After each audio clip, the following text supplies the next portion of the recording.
আজ বানিয়েছিলাম এঁচোড়ের বিরিয়ানি। এঁচোড়ের বিরিয়ানিটি বানানোর জন্য আগের থেকে গোবিন্দভোগ চাল ভিজিয়ে রেখেছিলাম।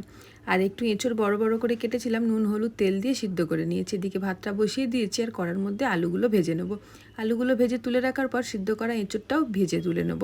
নেওয়ার পর তেলের মধ্যে গোটা গরম মশলা, তেজপাতা, টমেটো কুচানো এবং আদা কাঁচা লঙ্কা বাটাটা দিয়ে দেবো। ভেজে রাখা এঁচোড়ের মধ্যে টক দই, গুঁড়ো গরম মশলা, গুঁড়ো লঙ্কা দিয়ে ভালো করে মাখিয়ে রেখেছি। এদিকে মশলাটার মধ্যে আলুগুলো দিয়ে কষিয়ে নেবো। দেওয়ার পর আলুগুলো মশলার থেকে তুলে নেব।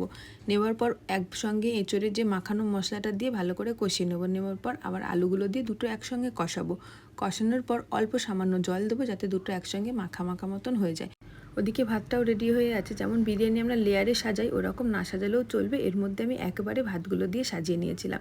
গুঁড়ো গরম মশলা, কেওড়া জল, গোলাপ জল এবং ফ্রুট কালার একসঙ্গে দিয়ে দিয়েছি এবং নুন, চিনি, ঘি সব দিয়ে 30 মিনিট স্টিমে দেওয়ার পর তৈরি হয়ে গেল বিরিয়ানি। চলুন, খিদে পেয়ে গেছে, খেয়ে নিই।